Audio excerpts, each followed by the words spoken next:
የብርሃን የሞባይል ባንኪንጎ እንዲህ ተሻሽሏል፣ ይበልጥ ዘምኗል። በብርሃን ፍጥነት ያሻውትን የሚፈጽሙት ጊዜውን የሚመጥን የሞባይል ባንኪንግ አገልግሎት ከብርሃን ባንክ። እስኪ መተግበሪያውን አፕዴት ያድርጉና አዲሱን አቀራረብ ይመልከቱ። የሚፈልጉትን በሙሉ በፍጥነት በቀላሉ ወዲያውኑ ገንዘብ ወደ አካውንት እንዲሁም ወደ ዋሌት መላክ፣ ክፍያዎችን መፈጸም፣ የአየር ሰዓት መሙላት፣ ስቴትመንት ማውጣት፣ ቀሪ ሂሳብ መጠየቅና ሌላም ሁሉንም በቀላሉ። አዲሱ የብርሃን ባንክ የሞባይል ባንኪንግ መተግበሪያ አሁኑኑ አፕዴት ያድርጉ። ብርሃን ባንክ እንደ ስማችን ብርሃን ነው ስራችን።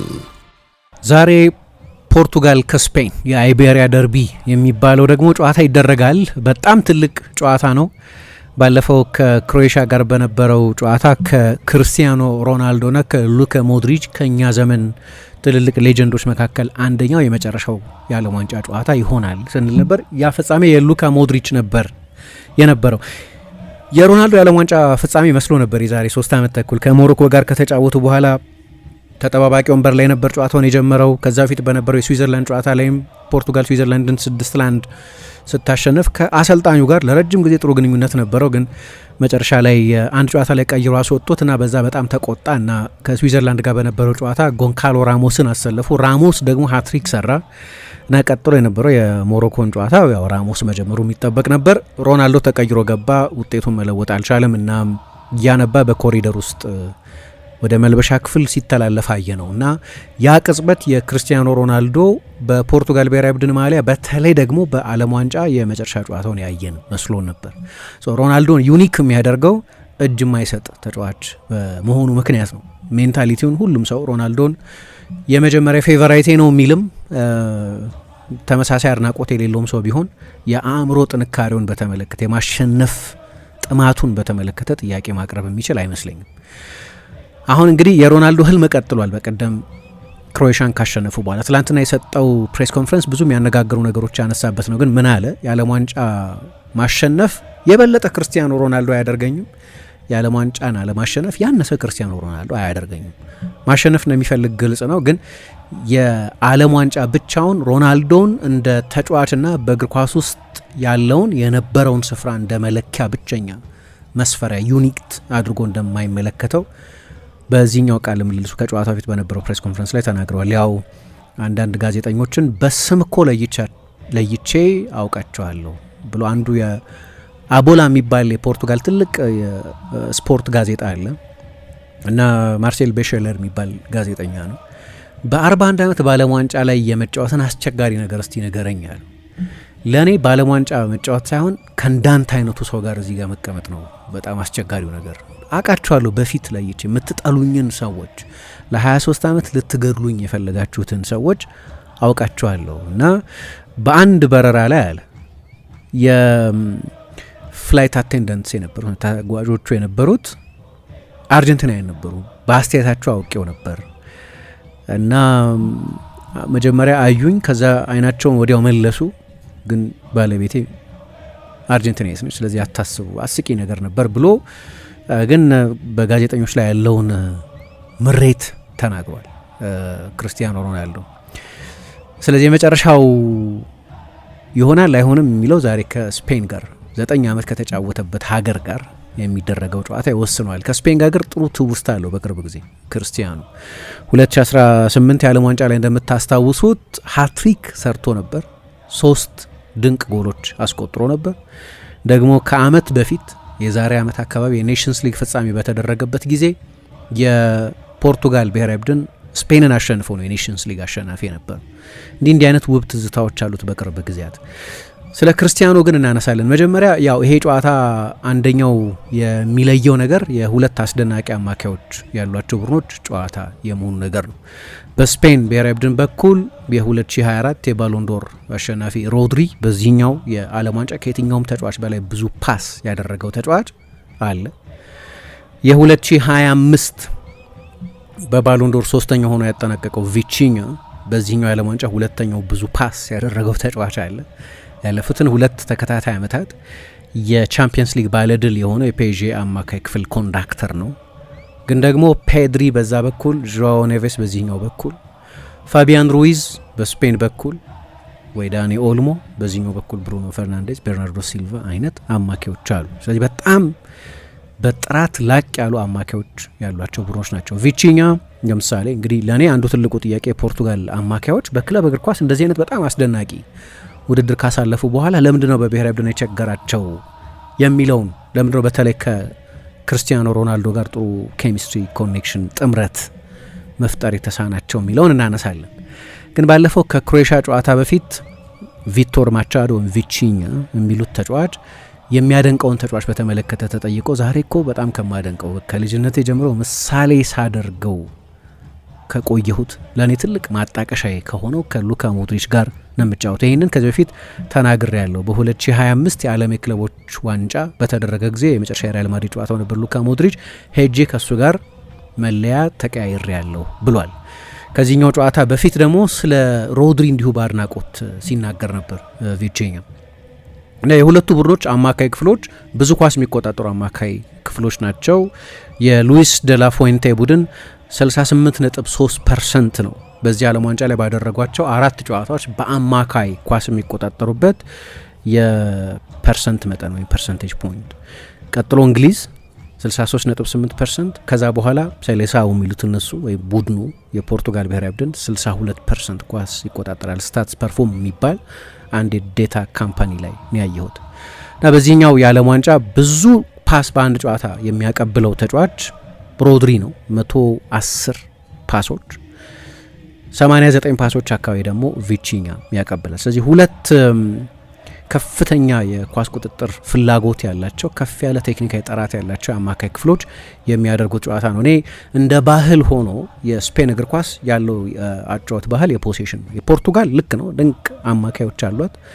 ግን የፖርቱጋል ብሔራዊ ቡድን ሁልጊዜ የፖሴሽን ቡድን በመሆኑ የሚታወቅ አይደለም። ለምሳሌ የፖርቱጋል እግር ኳስ ትልቁ ምሽት የሚባለው የ2016ቱ የአውሮፓ ዋንጫ የፍጻሜ ጨዋታ ላይ ሻምፒዮን የሆኑበት ነው በስታድ ደ ፍራንስ። ግን በጠቅላላው በውድድሩ ላይ የፈርናንዶ ሳንቶስ ቡድን እዛ ውድድርም ላይ በጠቅላላው በአሰልጣኝነታቸውም ጊዜ ልክ የስፔን ብሔራዊ ቡድን በተለያዩ አሰልጣኞች ስር ያለውን ኳስ የመቆጣጠር ኢንፈሰስ በተመሳሳይ ጥራት በተመሳሳይ ትኩረት የሚሰጥ አይደለም። ስለዚህ አማካዮች አሏቸው ያንን አይነት አጫወት መጫወት የሚችሉ አማካዮች። ግን ልክ ለስፔን ፖሴሽን ግዴታ እንደሚመስል ለፖርቱጋል ግዴታ አይመስለኝም። ስለዚህ ዛሬ በፖሴሽን የበለጠ የጨዋታ ፍጥነት በመወሰን ስፔን ብትበልጥ የሚያስገርም አይመስለኝም። ምክንያቱም የቡድኑ ዲኤንኤ እንደዛ ስለሆነ። ደላፎንቴ የበለጠ ቨርቲካል አጫወት የሚከተሉ አሰልጣኝ መሆናቸውን እገነዘባለሁ። በተለይ ላሚን ያማልና ኒኮ ዊሊያምስ ብቅ ካሉ በኋላ የኔ ግምት ነው እሱ። ግን ፖርቱጋልን በተመለከተ ግን ሁልጊዜ ግራ የሚያጋባ አንድ ነገር አለ። ከውድድሩ መጀመር በፊት ሁላችንም አብዛኛውም ሰው የፖርቱጋል ብሔራዊ ቡድን ዋናው ጥንካሬ ምንድን ነው ተብሎ በሚጠየቅበት ጊዜ አማካይ ክፍሉ ነበር ብሎ ይመልስ የነበረው።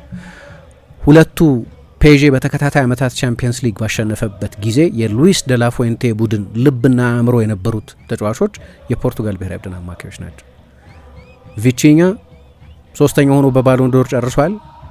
ለአማካዮች በተለይ ብዙ ትልልቅ ቁጥሮች ለማያስመዘግቡ አማካዮች በጎል በአሲስት ማለት ነው በጣም ትልቅ ቁጥር ነው።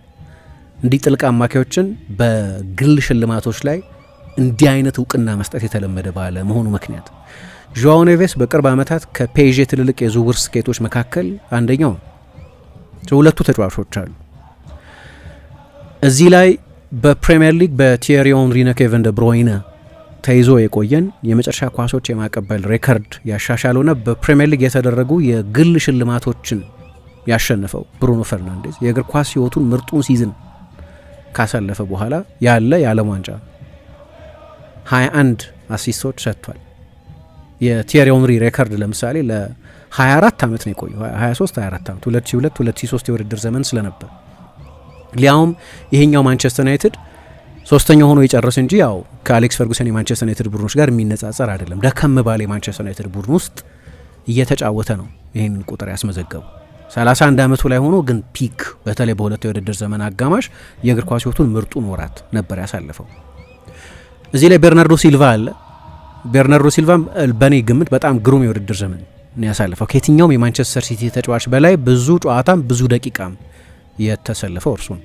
ያው ከሲቲ ለቋል ኮንትራቱን ባለማደሱ ምክንያት እና የሪያል ማድሪድ አዲሱ ተጫዋች ሆኗል። እንግዲህ ሪያል ማድሪድ በ32 ዓመቱ ነው ተጫዋች ያስፈረመው።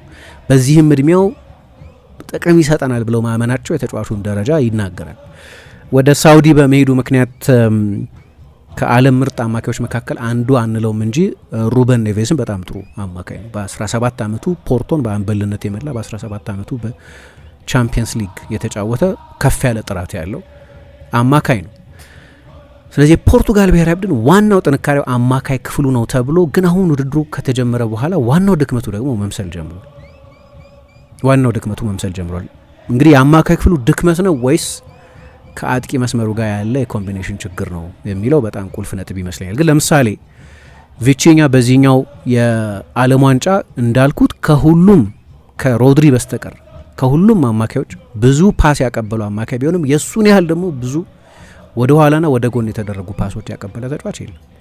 ስለዚህ ብዙ ኳስ ያቀብላል፣ ነገር ግን ይሄ አኖኒመስ ፓስስ የሚሏቸዋል፣ ስቴሪል ፖሴሽን የሚሉታል፣ የመከነ ፖሴሽን፣ በቂ አደጋ ማይፈጥር ወደፊት ማይሄድ 10 ሜትር 15 ሜትር 20 ሜትር ወደፊት ማይሄድ በአብዛኛው አደጋ ማይፈጥር የተጋጣሚ ቡድን እነዛ ቅብብሎች በመደረጉ እንዳይጎዳ የሚያደርጉ አይነት የኳስ ቅብብሎች ነው የምናየው። ይሄንኑ ተመሳሳይ ነገር ስለ ዦአዎ ኔቬስ ማለት እንችላለን። እና ለምሳሌ ባለፈው ከክሮኤሽያ ጋር በነበረው ጨዋታ ቪቺኛ ተቀይሮ እስኪወጣ ድረስ 54 ፓሶች ነበር ያቀበል እና 54ቱም ለፈለገው ተጫዋች በትክክል ደርሷል። ወይም የኳስ የማቀበል ስኬቱ 100% ነበር። እንዲሁ ስታዩት አስደናቂ ይመስላል። ለእኔ ግን 100% ፓስ ጥሩ አይደለም። በተለይ ለአማካይ፣ በተለይ ለፈጣሪ አማካይ የሆኑ ነገሮች እንዲፈጠር የማድረግ ኃላፊነት ላለበት አማካይ 100% ትክክል ሆነ ማለት ሪስክ አይወስድም ማለት ነው። መሳሳት አለበት። አንድ ክሬቲቭ ተጫዋች ስህተት መስራት አለበት። ለምሳሌ የሃይ ሪስክ ፓሶች የሚያቀብል ከሆነ ሃይ ሪስክ ሃይ ሪዋርድ ይባላል። አሁን ለምሳሌ መስመር ሰንጣቂ ፓሶች፣ የአግድሞሽ ፓሶች፣ የተጋጣሚ ቡድን የተከላካይ መስመር ሰብረው የሚሄዱ ኳሶች ቢሞክር መቼስ ሁሉም ሊሳኩ አይችሉም። ስለዚህ 87% 86% ሊሆን ይችላል። 100% ኖርማል አይደለም። ለተከላካዮች ምናልባት ተቀባይነት ሊኖረው ይችላል። ለተከላካዮችም ቢሆን በጣም ትልቅ ነው 100%። ተከላካዮችም ቢሆኑ አሁን በተለይ በፖሴሽን ዘመን ሪስክ መውሰድ አለባቸው። ላይን ብሬኪንግ ፓሶች ማቀበል አለባቸው። ልክ እንደ ቪቺኛ አይነት ዲፕ ላይን ፕሌይ ሜከሮችም ባይሆን ስሙ ራሱ ዲፕ ላይን ፕሌይ ሜከር ጥልቅ ቦታ ላይ የሚጫወት ግን ፕሌይ ሜክ የሚያደርግ የሆኑ ነገሮች እንዲፈጠር የሚያደርግ ተጫዋች ነው። 100% ነው የነበረው እና ሲታይ ለስታቲስቲክስ ውብ ሊመስል ይችላል። ግን ተጫዋቹ ሪስክ መውሰድ አለበት እና በቂ ሪስክ እየወሰድ አይደለም። ለምን መልስ መሰጠት ያስፈልገዋል። ራሱን የቻለ ነገር ለመጀመሪያ ጊዜ አይደለም እንደዛ ስናይ። ከዲሞክራቲክ ሪፐብሊክ ኮንጎ ጋር በነበረው ጨዋታ ብዙ ፓስ አድርጓል። 121 ፓስ ነው ያደረገው እና በምድብ ጨዋታዎች በአንድ ጨዋታ የሱን ያህል ብዙ ፓስ ያደረገ ተጫዋች አልነበር። ግን የፖርቱጋል ብሔራዊ ቡድን እዛ ጨዋታ ላይ አንድ ኢላማውን የጠበቀ ሙከራ ብቻ ነው ያደረገው፣ ጎሉ የተቆጠረበት ቅጽበት ላይ እና ከነዛ 121 ፓሶች መካከል አንዱም ኪ ፓስ አይባል ወይም ቁልፍ ፓስ አይባል።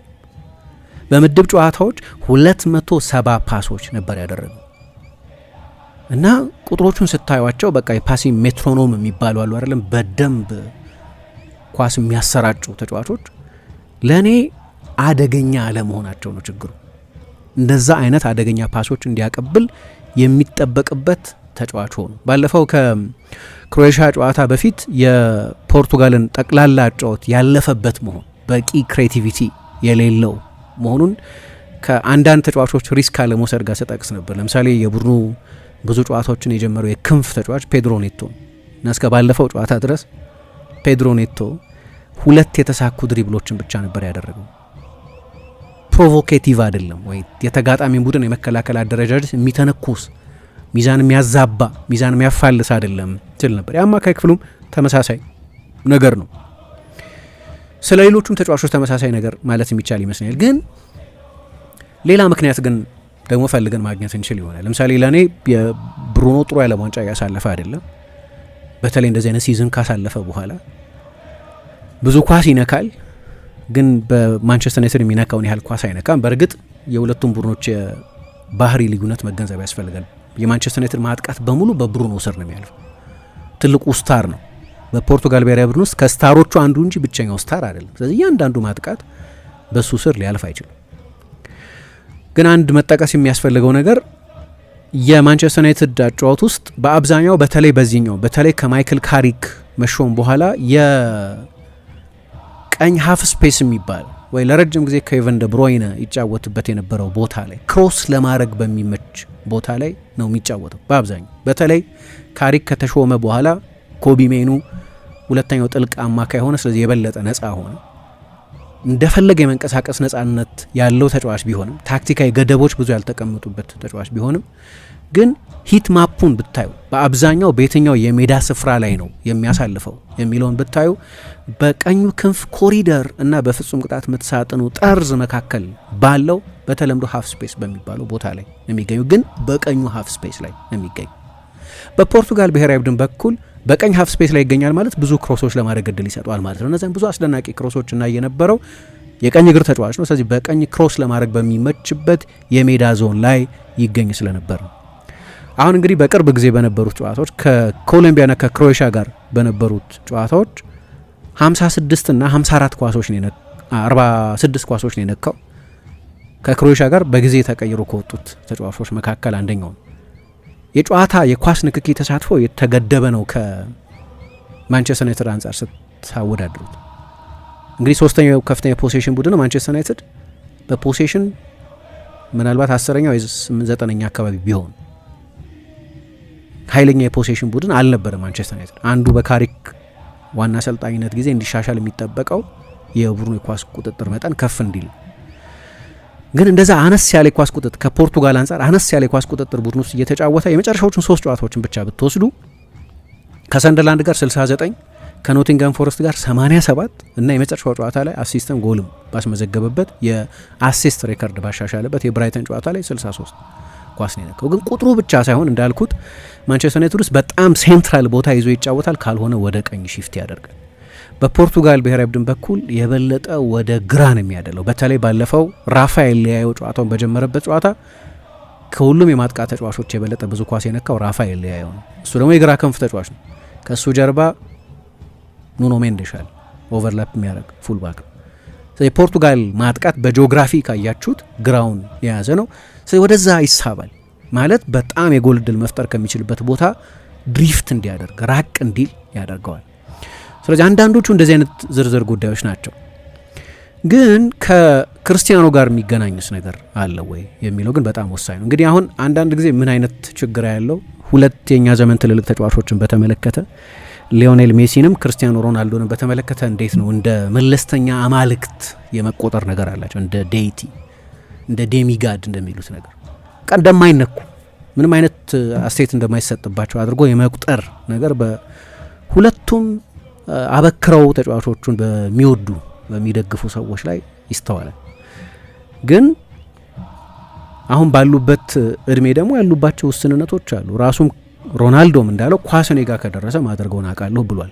እንደ ድሮ ግን አይደለሁም ብሏል። ለምሳሌ ከዚህኛው ጨዋታ በፊት ራሱ ሮናልዶ ከጨዋታ በፊት የሰጠውን ቃለ ምልልስ ብታዩት እንዲህ አይነት አስተያየት ሰጥቷል። እንደ ድሮ አይደለም ሮናልዶ እና የሚያስገርም ነገር አይደለም እንደ ድሮ አለመሆኑ። የዛሬ 10 ዓመት ያለው የዛሬ 6-7 ዓመት ያለው ሮናልዶ አይደለም። ለሚያይ ሁሉ ግልጽ ነው ይሄ።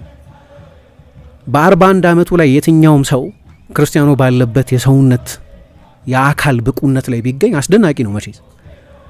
ግን ደግሞ እግር ኳስ ከዛም በላይ ኢንትሪኬሲ ያለው ከዛም በላይ ውስብስብነቶች አሉት።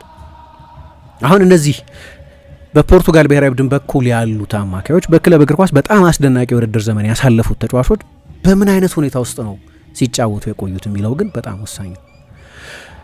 አንደኛ ለምሳሌ ቪቺኛና ኔቬሽ አስደናቂ ነበሩ። ግን የፔዤ ማጥቃት ከፖርቱጋል ብሔራዊ ቡድን ማጥቃት ሮናልዶ አባል ከሆነበት ብቸኛው አይደለም፣ አንደኛው በጣም ኢምፖርታንት የሆነው ግን አንደኛው አባል የሆነው ተጫዋች እና በጠቅላላው ግን የፖርቱጋል ብሔራዊ ቡድን ከፊት ያሉት ሶስቱ የማጥቃት ተጫዋቾች ከፔዤ ጋር የምናወዳደራቸው ከሆነ ከፍ ያለ የሞሽን ችግር አለበት፣ የሙቭመንት ችግር አለበት።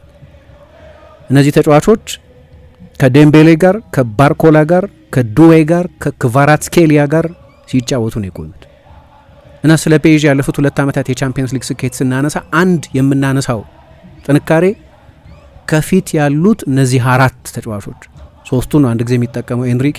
4 ተጫዋቾች ኢንተርቼንጀቢሊቲ ነው። ቶሎ ቶሎ ቦታ እየተቀያየሩ የማይተነበይ ከፍተኛ ሙቭመንት የሚያደርጉ ወደ ክፍት ቦታ በፍጥነት የሚሮጡ ኳስ ለሚይዙ አማካዮች ታርጌት ለመሆን የሚመቹ ሙቭመንቶች የሚያደርጉ ተጫዋቾች ናቸው። የፖርቱጋል ብሔራዊ ቡድን የክንፍ ተጫዋቾች እዚህኛው የዓለም ዋንጫ ላይ ያየናቸው ዦአው ፌሊክስ፣ ቤርናርዶ ሲልቫ፣ ፔድሮ ኔቶ፣ ፍራንሲስኮ ኮንሴሳኦ ናቸው። ከሞላ ጎደል ሁሉም አጫጭር ቅብብሎች የሚፈልጉ ናቸው።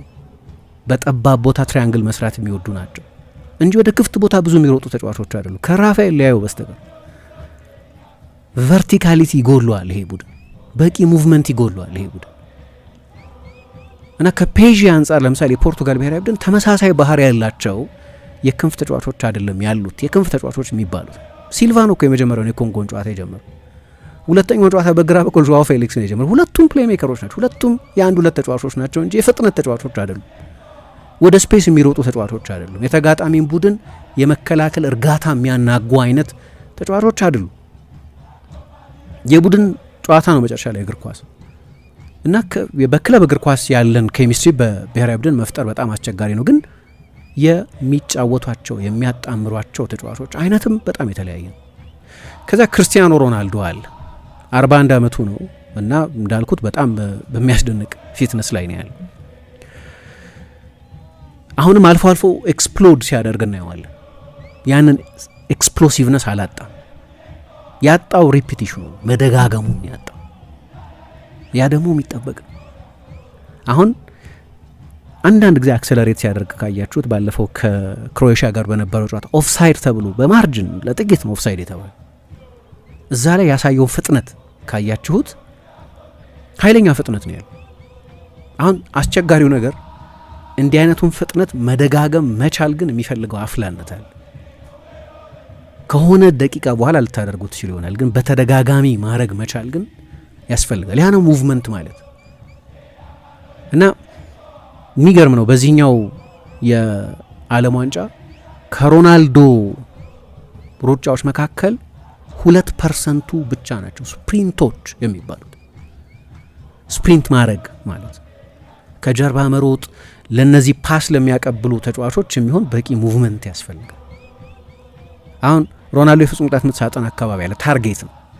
ብዙ ጊዜ ክሮስ ነው የሚያስፈልገው ማለት ነው ለሮናልዶ። ግን የፖርቱጋል አጠቃላይ ማጥቃት ሮናልዶን ጨምሮ ያሉበት ማጥቃት ደግሞ ዳይናሚዝም ይጎሏል። ልክ በፔዥ ያለው አይነት የፖዚሽናል ሮቴሽን ብዙ ያለማቋረጥ ክፍት ቦታ ለመፍጠር የሚያስችሉ ሙቭመንቶች የሚያደርጉ ተጫዋቾች ይጎሉታል። ሮናልዶ አሁን ባለበት እድሜ ሌሎቹ ተጫዋቾች ባላቸው ቴክኒካል ፕሮፋይል ምክንያት ለፔዥ ተጫዋቾች በፔዥ የሚመቻቸው አይነት ሙቭመንት እያየን አይደለም። ስለዚህ በአንድ በኩል ምርጫ በማጣት ግን ሁለተኛ ሮቴሽን የሚል አሁን በፔዥ መካከል ለእኔ ከሁለት ተጫዋቾች በስተቀር ከአውትፊልድ ተጫዋቾች መካከል ማለት ነው ከሁለት ተጫዋቾች በስተቀር ስታቲክ ተጫዋቾች የሉትም። ኃይለኛ ዳይናሚዝም አለ።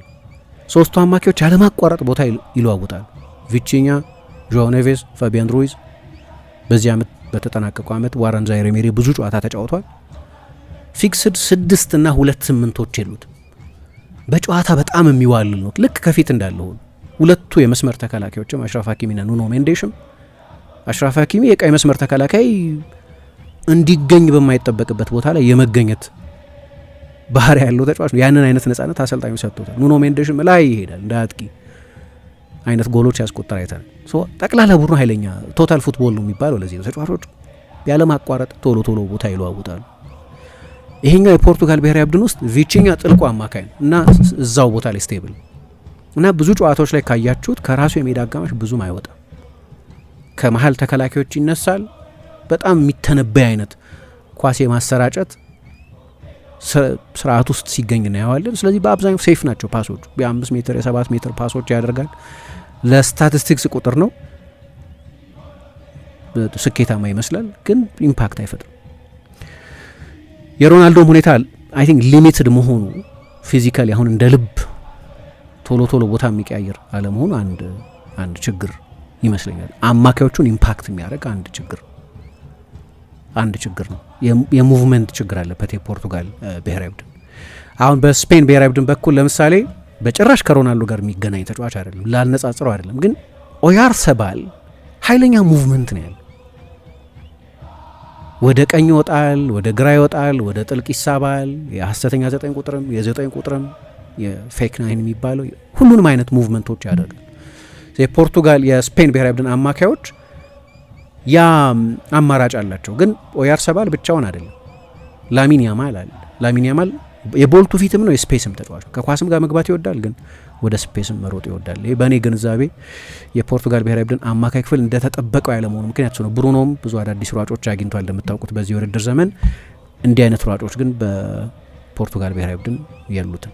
ዛሬ ከስፔን ጋር ይጫወታሉ። ትልቅ ጨዋታ ነው። ነገ ተመልሰን እናገኛችኋለን። ስላደመጣችሁን በጣም እናመሰግናለን። የአጋሮቻችንን መልእክቶችን እንሰማለን። በዚሁ እሰናበታችኋለሁ።